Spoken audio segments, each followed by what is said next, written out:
सभी का स्वागत है इस चैनल में।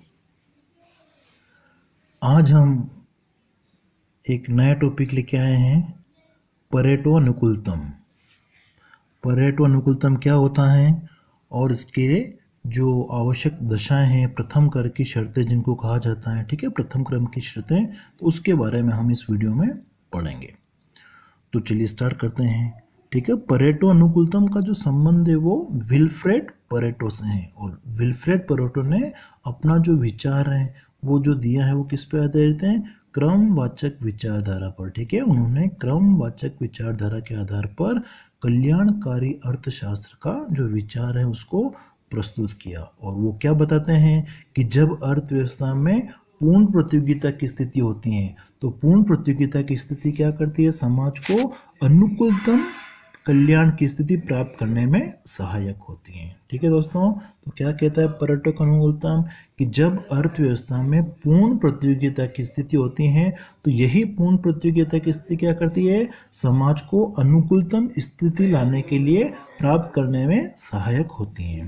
ठीक है, पर्यटों का जो मापदंड है वो किस पे आधारित है कि जो समाज का जो कल्याण है वो कहाँ पे अधिकतम हो जाता है। तो पर्यटो कहता है कि यदि कोई परिवर्तन किसी को हानि नहीं पहुंचाता है और कुछ लोगों को श्रेष्ठ बनाता है, तो इस स्थिति को सुधार समझा जाना चाहिए। ठीक है, पर्यटो क्या कहता है कि यदि अर्थव्यवस्था में कोई परिवर्तन किसी को हानि नहीं पहुंचाता है, ठीक है, लेकिन कुछ लोगों को श्रेष्ठ बनाता है, तो इस स्थिति को वो सुधार मानता है। ठीक है, इसको वो क्या कहता है? आवश्यक रूप से ये सुधार होता है। मतलब कि जब समाज में क्या होता है, किसी भी वस्तु, किसी भी लोगों की जो स्थिति है, ठीक है, उसको पहले की तुलना में कम नहीं करके और दूसरे कुछ लोगों की स्थिति को अगर सुधारा जाए, तो इस स्थिति को हम क्या कह सकते हैं? परेटो अनुकूलतम। परेटो अनुकूलतम को हम सैमुअल्सन के द्वारा प्रतिपादित उपयोगिता संभावना वक्र के द्वारा प्रदर्शित कर सकते हैं। ठीक है, सैमुअल्सन का जो उपयोगिता संभावना वक्र है उसके द्वारा हम परेटो अनुकूलतम को समझा सकते हैं। तो जैसा कि ये हमारा एक डायग्राम है जिसमें हमने दो लोगों की उपयोगिता ली है, दो उपभोक्ता है बाजार में, माने कि ए उपभोक्ता, ठीक है, उसकी उपयोगिता को हमने इधर लिया है, और दूसरा उपभोक्ता बी है, उसकी उपयोगिता को हमने इधर लिया है, और इन दो उपभोक्ताओं का एक हमने उपयोगिता संभावना वक्र बनाया है। ठीक है, जो ए बी नाम अपन कह सकते हैं, ये जो ए और बी है वो क्या है?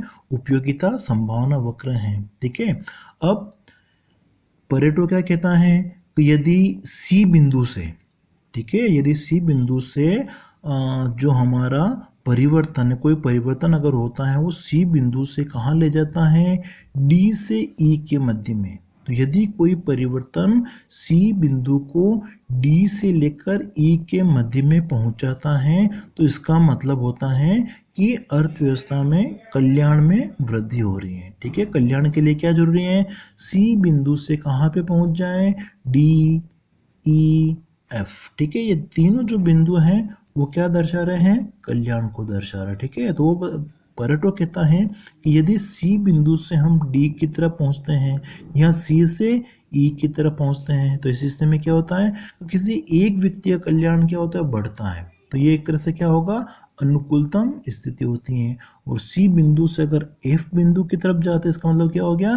दोनों व्यक्तियों के कल्याण में वृद्धि हो रही है। ठीक है, तो परेटो उन्नति जो होगी वो कहाँ होगी? इस डी से लेकर ई, जो अपना वक्र है, ए बी वक्र है, उसका डी से लेकर ई के मध्य में जो उन्नति है उसको हम क्या कहते हैं? परेटो अनुकूलतम कहते हैं।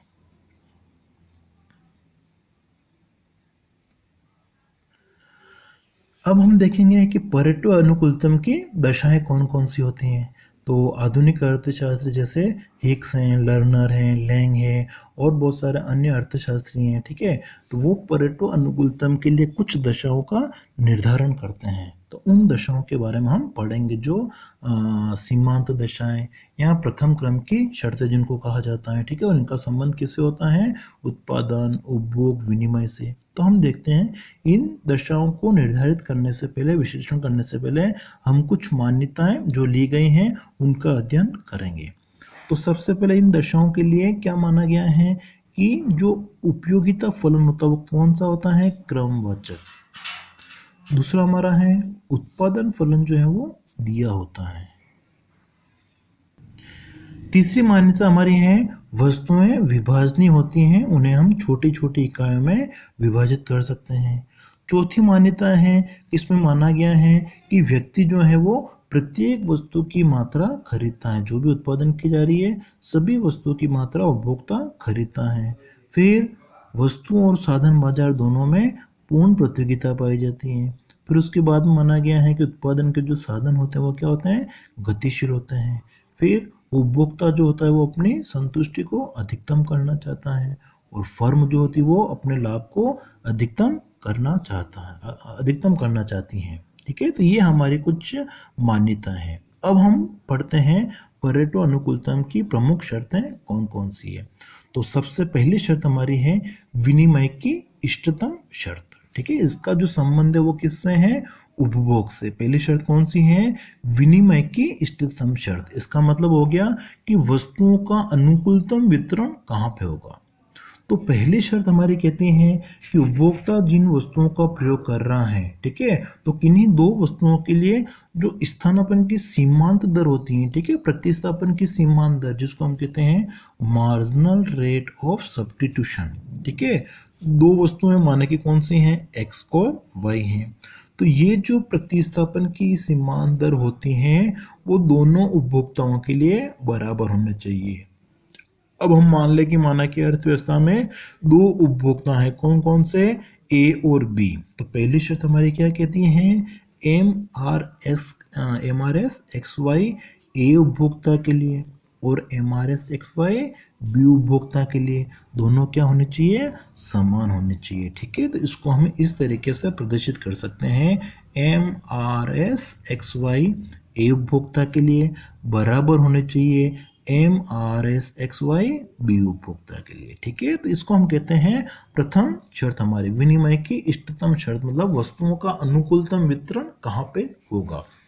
इसको हम इस डायग्राम के द्वारा समझ सकते हैं। ठीक है, जो हमारा पर सैमुअल्सन का जो एजवर्थ बॉक्स इसको हम कह सकते हैं, तो इसके द्वारा हम इसका अध्ययन कर सकते हैं। तो इस डायग्राम में अगर हम देखते हैं तो इधर हमने ओ एक्स अक्ष पर क्या लिया है, वस्तु x की मात्रा, और इधर हमने लिए वस्तु y की मात्रा ए उपभोक्ता के लिए, और बी उपभोक्ता के लिए वस्तु x की मात्रा हमने इधर ली है ऊपर, और वस्तु y की मात्रा इधर ली है, और इन आधार पर हमने वक्र बनाए। ठीक है, हमारे जो उदासीनता वक्र है वो अंदर बना रखे हैं, ए उपभोक्ता का अलग बना रखा है, बी का अलग बना रखा है।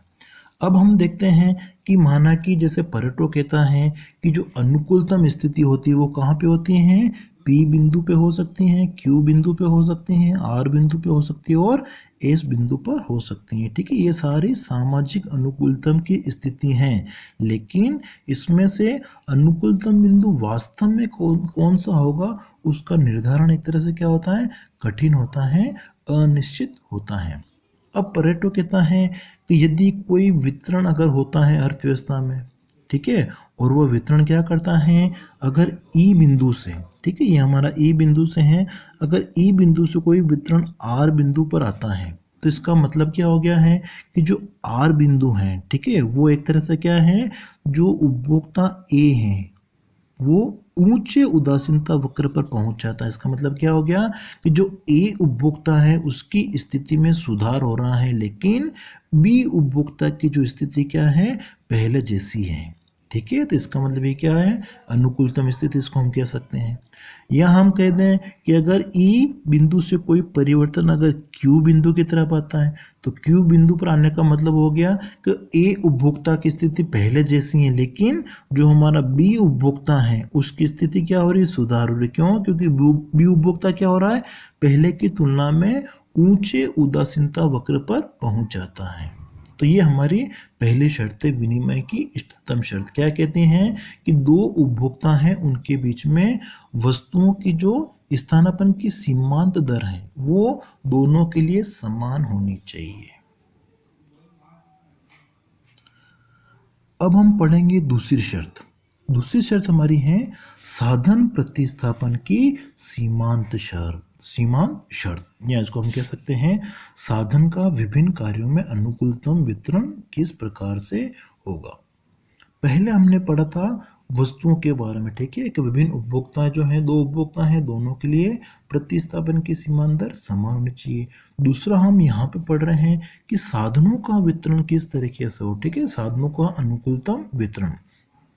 तो ये हमारी जो शर्त है वो क्या कहती है कि यदि अर्थव्यवस्था में कोई दो फर्में हैं, ठीक है, और वो क्या करती हैं, दो साधनों का प्रयोग करती हैं, तो दोनों साधनों के लिए जो तकनीक के प्रतिस्थापन की सीमांत दर है वो दोनों फर्मों में क्या होना चाहिए, बराबर होना चाहिए, ठीक है। तकनीक की प्रतिस्थापन की सीमांत दर को हम कहते हैं marginal rate of technical substitution, MRTS।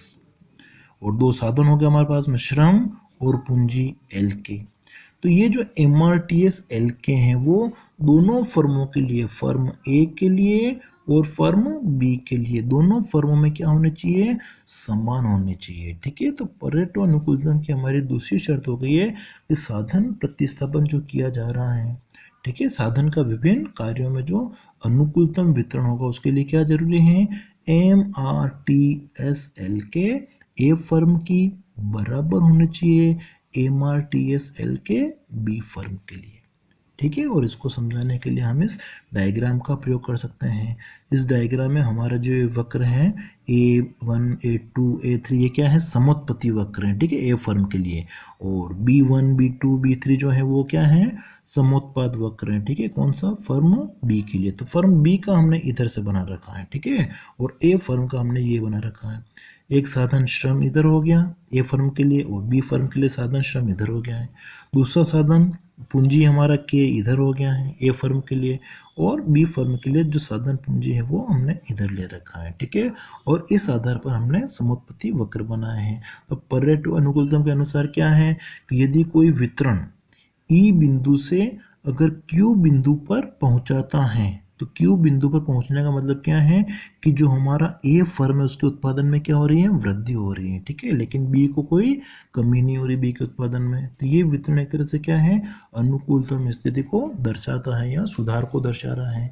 यहाँ कोई वितरण अगर E बिंदु से P बिंदु की तरफ अगर होता है, तो E बिंदु से P बिंदु की तरफ होने का मतलब है कि A फर्म की स्थिति पहले जैसी है, लेकिन B फर्म की स्थिति पहले की तुलना में सुधार हो रहा है। तो इस वितरण को अनुकूलतम वितरण कहा जा सकता है। तो ये हमारी दूसरी शर्त है। अब हमारी तीसरी शर्त है उत्पादन की अनुकूलतम दशा कौन सी होगी, ठीक है, या जिसको हम कह सकते हैं वस्तु स्थानापन्नता की इष्टतम शर्त, ठीक है, वस्तु स्थानापन्नता की इष्टतम शर्त, या इसको हम कह सकते हैं आवंटनात्मक कुशलता की शर्त, या हम कह सकते हैं उत्पादन की अनुकूलतम दशा कौन सी होगी।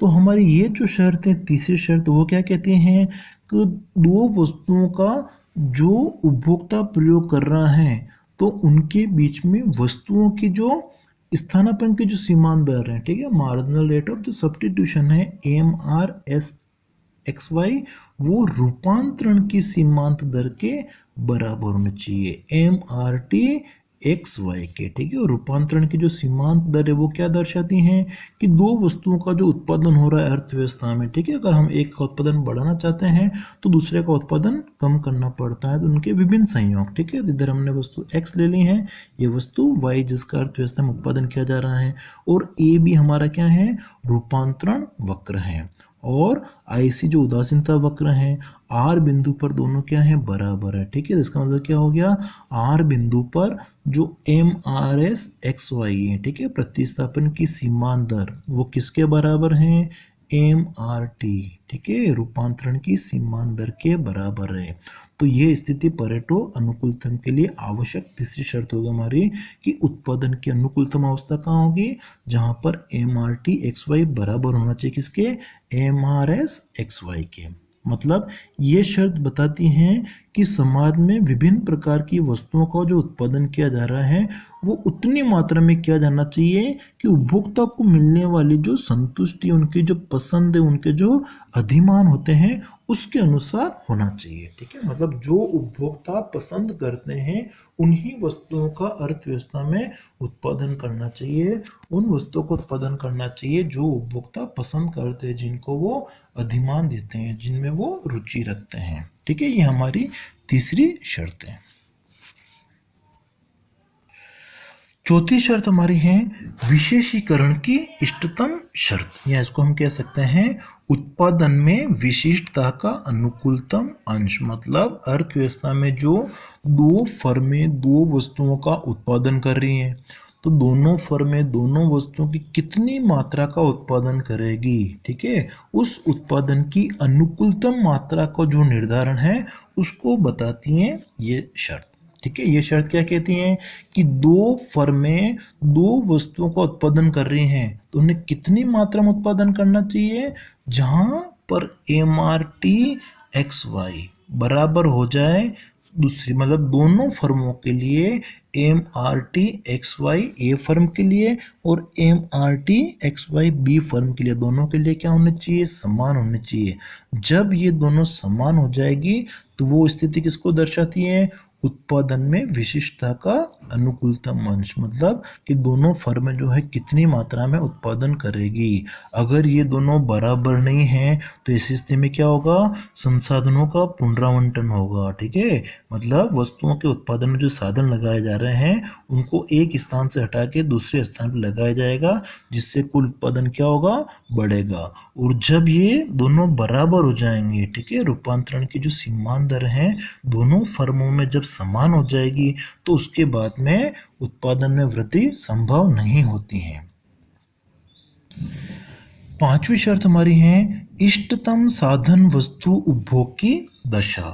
ठीक है, इष्टतम साधन वस्तु उपभोग की दशा, या इसको हम कह सकते हैं विभिन्न उत्पादक फर्मों में किसी साधन के अनुकूलतम प्रयोग की शर्त। ठीक है, विभिन्न जो फर्में हैं जो उत्पादन कर रही वस्तु का, तो यहाँ हमने दो फर्में ली हैं, ए फर्म और बी फर्म।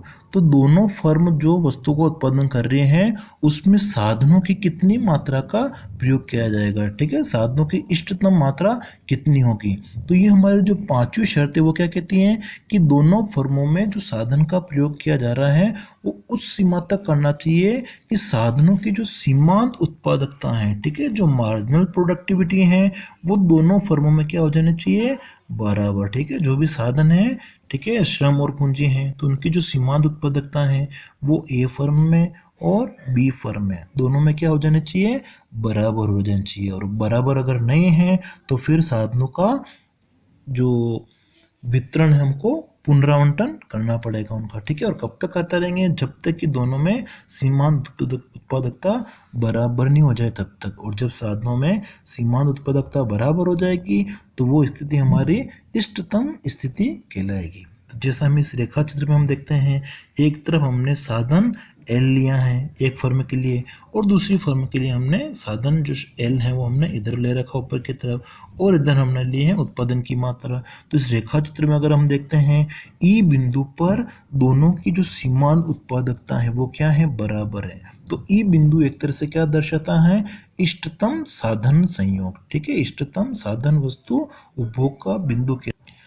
छठी शर्त हमारी है साधन प्रयोग की तीव्रता के लिए इष्टतम शर्त, या इसको हम कह सकते हैं साधन के समय का अनुकूलतम वितरण। मतलब उत्पादन कार्य करने के लिए साधन कितने घंटे कार्य करेगा और कितने घंटे वो आराम करेगा, अवकाश में रहेगा। इसी स्थिति को हम कहते हैं साधन के समय का अनुकूलतम वितरण। तो ये जो शर्त है वो क्या कहती हैं कि किसी वस्तु की उत्पादित मात्रा और उसमें जो समय व्यय हो रहा है उसकी जो MRS है, ठीक है, किसी वस्तु को उत्पादन करने के लिए उसमें जो भी समय खर्च होता है उसकी जो MRS है वो बराबर होना चाहिए साधन द्वारा जो उसको उत्पादन करने के लिए समय का जो व्यय किया गया है उसकी MRT marginal rate of transfer के बराबर होना चाहिए। ठीक है, तो ये शर्त क्या कहती हैं, MRS और MRT दोनों क्या होना चाहिए,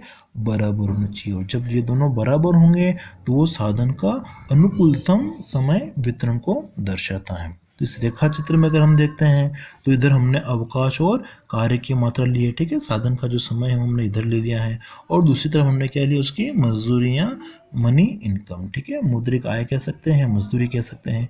तो ई बिंदु पर हम देखते हैं कि दोनों जो हमारे रूपांतरण वक्र हैं ए बी और जो हमारा उदासीनता वक्र है आई सी, दोनों क्या हैं, ई बिंदु पर बराबर है। तो ये क्या दर्शा रहा है कि साधन का तो अनुकूलतम संयोग है, ठीक है, वो कहाँ पे होगा, ई बिंदु पर। ऐसी स्थिति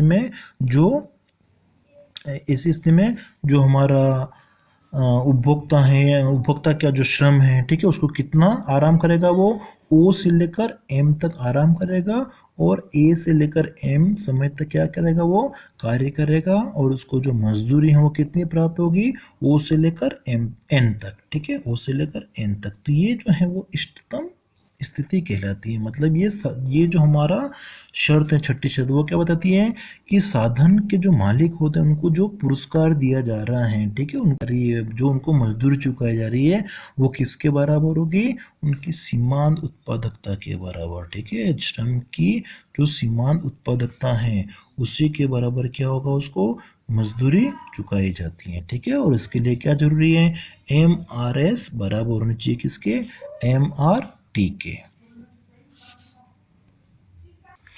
अंतिम शर्त हमारी है आय के वर्तमान और भावी आवंटन की शर्त, ठीक है, जो भी आय है उसका वर्तमान में कितना उपभोग में प्रयोग किया जाए और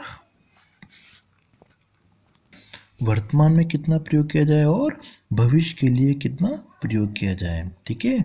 तो इस स्थिति में हम देखते हैं कि जो बचत करने वाले व्यक्ति हैं और जो निवेश करने वाले व्यक्ति हैं, दोनों को मिलने वाली संतुष्टि क्या हो जानी चाहिए, अधिकतम। ये जो शर्त है वो क्या कहती हैं कि जो पूंजी उधार देने वाला है और जो पूंजी उधार लेने वाला है, ठीक है, उन दोनों को मिलने वाली जो संतुष्टि वो क्या हो जानी चाहिए, अधिकतम। जिस बिंदु पर अधिकतम हो जाएगी वही क्या होगा, हमारा आय के वर्तमान और भावी आवंटन की इष्टतम शर्त होगी। तो इस रेखा चित्र में अगर हम देखते हैं तो रेखा चित्र में हमारा जो ए बी रूपांतरण वक्र है, उत्पादन संभावना वक्र है, वो किसका है, जो ऋण लेने वाला है उसका है, और जो हमारा आईसी वक्र है, ये उदासीनता वक्र है, वो ऋण देने वाले का है। तो ई बिंदु पर अगर हम देखते हैं, ठीक है, तो जो ऋण देने वाला है, ठीक है, और ए बी हमारा रूपांतरण वक्र है, दोनों ई बिंदु पर क्या है, समान। तो ई बिंदु जो वो एक तरह से क्या कहलाएगा, संतुष्टि का इष्टतम बिंदु कहलाएगा, ठीक है। मतलब हम देखते हैं कि साधनों के बीच में जो स्थानापन्नता होती है, ठीक है, तो स्थानापन्नता की जो दर है वो क्या होनी चाहिए, घटती होनी चाहिए। मतलब क्या हो गया कि व्यक्ति जो निवेश कर रहा है, ठीक है, तो उस आय की वो अतिरिक्त इकाई पर जो प्रतिफल चाहेगा, ठीक है, जिसके लिए वो क्या कर रहा है, भविष्य के लिए प्रयोग करने तो छोड़ रहा है, तो वो क्या चाहेगा, ज़्यादा से ज़्यादा प्राप्त हो, ठीक है। इसी शर्त को हम क्या कहते हैं, आय के वर्तमान और भावी आवंटन की शर्त, ठीक है। ये शर्त क्या कहती हैं कि व्यक्ति भविष्य के लिए अपनी आय का जो भाग छोड़ता है उसके लिए वो अतिरिक्त इकाई के लिए अधिक से अधिक प्रतिफल चाहता है। इसी स्थिति को हम क्या कहते हैं, इष्टतम दशा कहेंगे, जो हमारे रेखा चित्र में बिंदु ई पर है।